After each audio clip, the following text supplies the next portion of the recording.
all gas, no brakes. That's what we hear every time we see Jacob Fatu.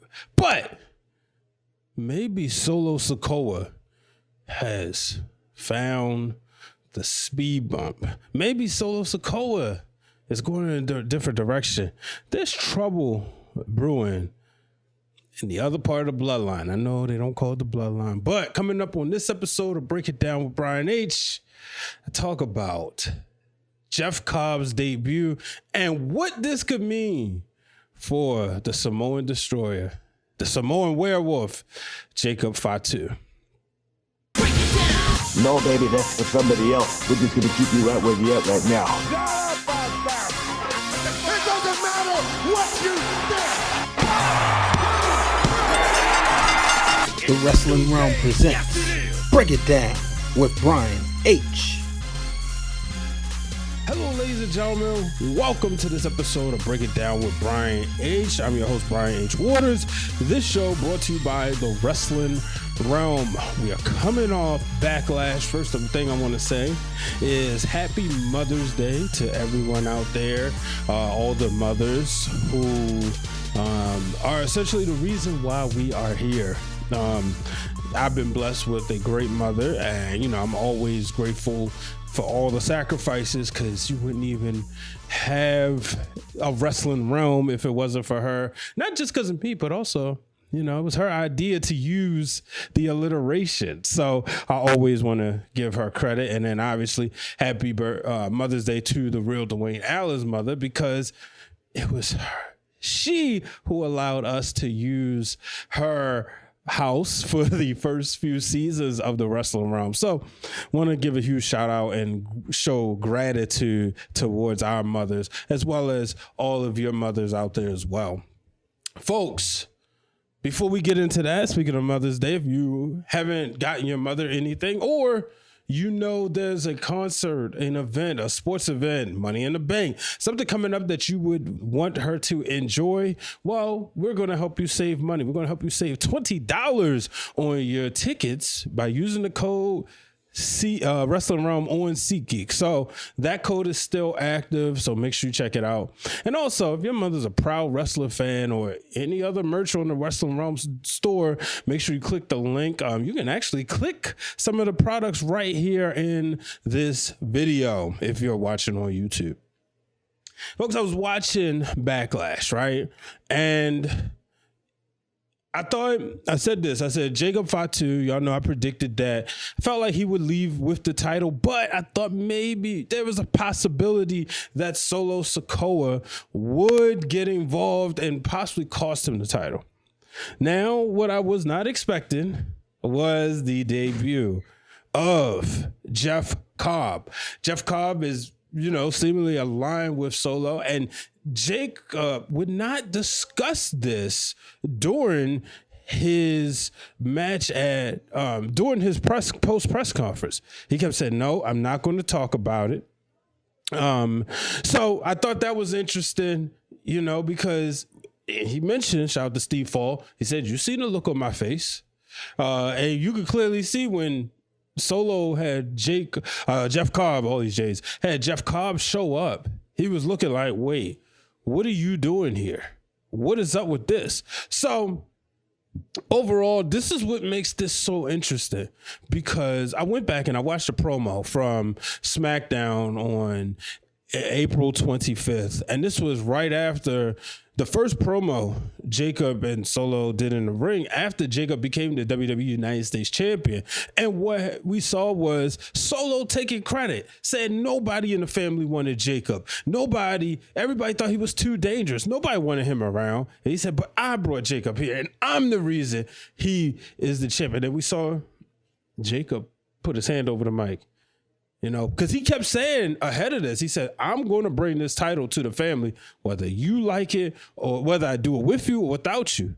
And you saw a lot of seeds being planted. See, when Tama Tonga and Tonga Loa came into the WWE and they joined with the Bloodline 2.0 and they teamed up with Solo Sikoa, they aligned themselves and they did everything they were supposed to do, right? They went by the order. But Jacob, who was very loud with his love. I love you, Solo.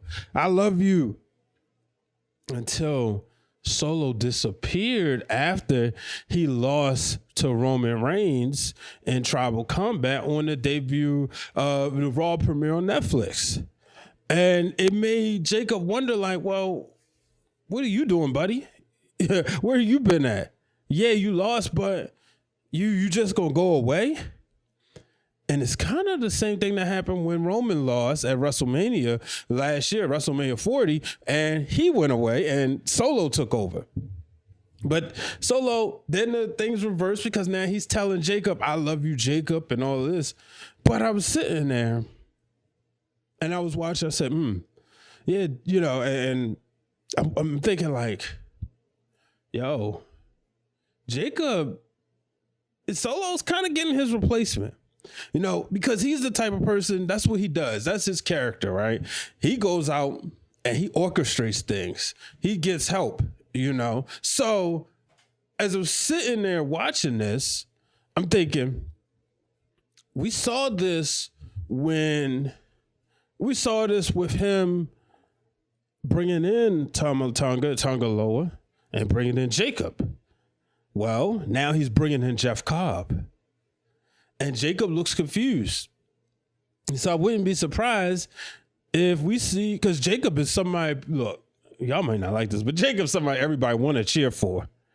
And his promos, he can be a babyface without being such a corny babyface, right? Or such a rah-rah babyface, like his, you know, cousin Jay. And I can see some scenarios where, you know, I mean, we see the pictures online. We see Jay and Solo Jay and Jacob kind of getting along. Obviously, we saw the video after the Royal Rumble.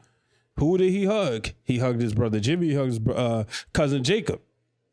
So, is it a possibility? We do see a babyface turn for Jacob Fatu, and he has to go against Solo. He has to go against Jeff Cobb. You know, Tonga Loa, they are Solo's soldiers. But Jacob is standing on his own. And I know a lot of people, when he first came to WWE, people said, oh, he's outshining Solo. Well, yeah, but no. I never thought of it that way because Solo has been holding his own. And he's found a way to annoy people. He's putting on a suit. You know, he had the weekend look. And, you know, even, you know, you go back and look at the promos when Jay was trying to talk some sense to him. Are you done yet? You know, he's been playing that little brother role. And go back and watch the video, the Bloodline version, or it's Roman's episode, obviously, but of Stephanie's Places. And they're constantly making that Solo's the little brother joke. And they constantly like, yeah, we used to make him do this. We used to make him do that. They made Solo go to school.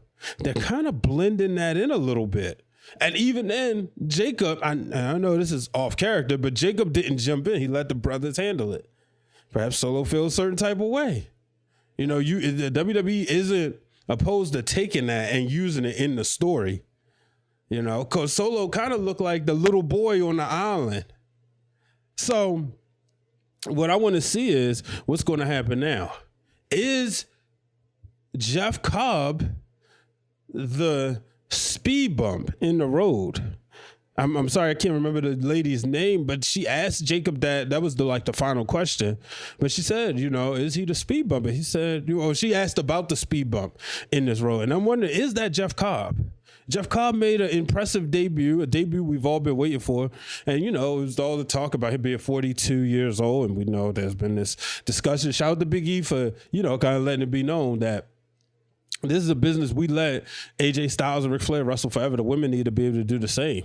Well, we just seen Jeff Cobb debut at 42. Somebody who reportedly retired a few weeks ago. And now could be the new hitman for Solo Sikoa. So, are we getting a future matchup between Jeff Cobb and Jacob Fatu? Will Jeff Cobb be the one to dethrone Jacob for the championship? You know, because I can see him loving Solo the way Jacob did, but remember, Solo left Jacob hanging. If we're being honest, like I said, after Tribal Combat, and he lost, he disappeared. And Jacob and Tomatunga was out here in these streets. And Jacob rose to the occasion. He don't really need Solo. So, look, this is another chapter in this bloodline story. It's a side mission, side quest, whatever. But it's another chapter, folks, and I'm here for it. Yeah, they might not be saying we the bloodline by name, but come on now, we all know. And we've been eating off of this storyline, but it's been so different, and it hasn't gotten corny. You know, you can look at the way the NWO is. Go back and watch some of those videos. You see where it makes that turn. The bloodline story is taking a different turn, but it's still giving us great content, great dramatics, and man, it's gonna be an action-packed summer. I'm looking. We're almost at a year when Jacob made his debut.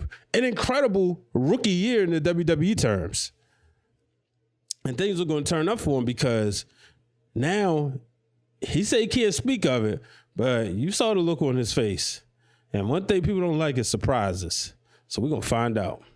But ladies and gentlemen, that'll do it for this episode of Break It Down with Brian H. Make sure you check me out this week. I am on Those Wrestling Girls podcast with my better half, Queen PR, and our co-host, my good sister, Krista B. They did a Backlash recap, and I had the honor of joining them. It's on the Revolt Podcast Network, so make sure y'all check that out on Revolt Podcast Network.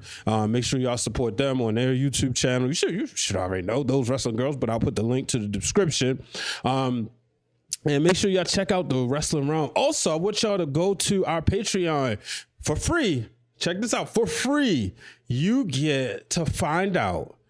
You get a realness report. I think that's what we call it. Yeah, realness report from the real Dwayne Allen, where he gives you a few superstars who should go to New Japan Pro Wrestling.